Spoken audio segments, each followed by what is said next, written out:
നമസ്കാരം. കാലാവസ്ഥയിലുണ്ടാകുന്ന മാറ്റങ്ങൾ മനുഷ്യനെ പ്രതികൂലമായി ബാധിക്കുകയാണ്. മഴയാണെങ്കിൽ വെള്ളപ്പൊക്കവും വേനലാണെങ്കിൽ കൊടുംചൂടും ഒക്കെയാണ് ഇപ്പോഴത്തെ അവസ്ഥ. മഴ പെയ്ത് വെള്ളപ്പൊക്കവും മണ്ണിടിച്ചിലും ജനജീവിതം താറുമാറാക്കുന്നുണ്ട്.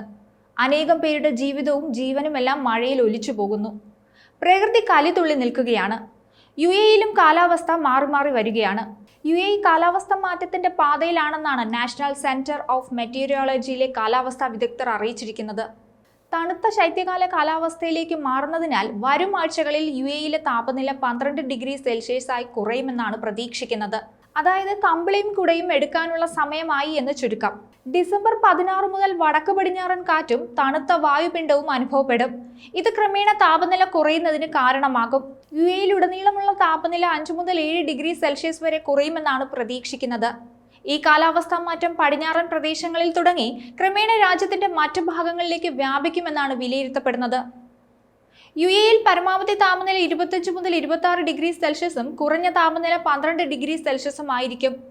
ഈ ആഴ്ച രാജ്യത്തിന്റെ ചില കിഴക്കൻ വടക്കൻ പ്രദേശങ്ങളിൽ മഴ ലഭിച്ചിരുന്നു.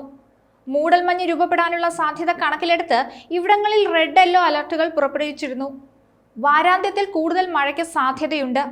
വരും ദിവസങ്ങൾ ഭാഗികമായി മേഘാവൃതമായിരിക്കും. അൽ അയൻ പോലുള്ള കിഴക്കൻ പ്രദേശങ്ങളിലും റാസൽ ഖൈമ പോലുള്ള വടക്കൻ പ്രദേശങ്ങളിലും മഴയ്ക്ക് സാധ്യതയുണ്ട്. നേരിയതോ മിതമായതോ ആയ കാറ്റും ഇതിനൊപ്പം പ്രതീക്ഷിക്കുന്നുണ്ട്. ഇത് ഇടയ്ക്കിടെ ശക്തിപ്പെടുകയും പകൽ സമയത്ത് പൊടിക്കാറ്റിന് കാരണമാവുകയും ചെയ്യും. വാരാന്ത്യം വരെ മഴ പ്രതീക്ഷിക്കാവുന്നതാണ്.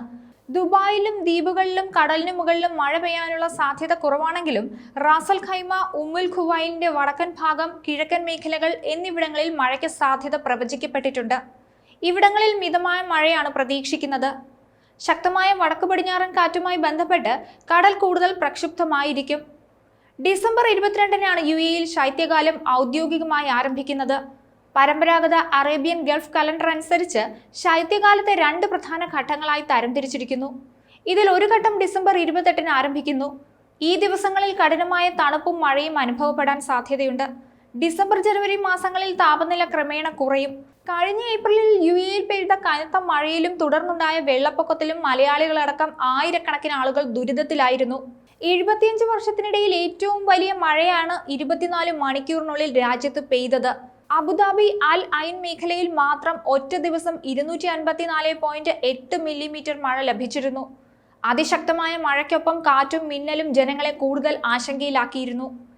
7 എമിറേറ്റുകളും വെള്ളത്തിൽ മുങ്ങിപ്പോയി.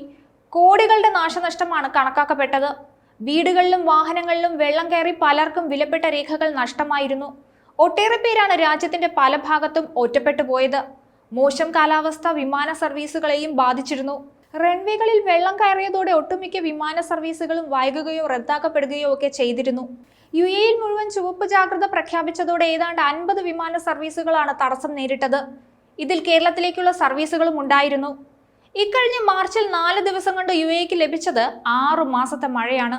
റിപ്പോർട്ട് അനുസരിച്ച് അബുദാബിയിലാണ് ഏറ്റവും കൂടുതൽ മഴ പെയ്തത്, 78 മില്ലിമീറ്റർ. ഫുജൈറയിലെ അൽ ഫാഫറിൽ 77.4 മില്ലിമീറ്റർ. ദുബായിൽ 60 മില്ലിമീറ്റർ. ഇങ്ങനെയായിരുന്നു മഴ പെയ്തത്. യുഎഇയിൽ വർഷത്തിൽ ശരാശരി 100 മില്ലിമീറ്ററിൽ താഴെയാണ് സാധാരണ മഴ ലഭിക്കാറുള്ളത്. ദുരന്ത നിവാരണ സേനയുടെയും അതത് എമിറേറ്റിലെ നഗരസഭകളുടെയും കഠിന പരിശ്രമത്തിലാണ് പ്രധാന സ്ഥലങ്ങളിലെ വെള്ളക്കെട്ടെല്ലാം നീക്കം ചെയ്തത്. വിവിധ ആഘോഷ പരിപാടികളും റദ്ദാക്കിയിരുന്നു. കനത്ത മഴയിൽ നിരവധി നാശനഷ്ടങ്ങൾ ഈ എമിറേറ്റുകളെല്ലാം നേരിട്ടിരുന്നു. മറ്റൊരു വീഡിയോയുമായി വീണ്ടും കാണാം. ന്യൂസ് ഡെസ്ക് ഈനാട് മലയാളം.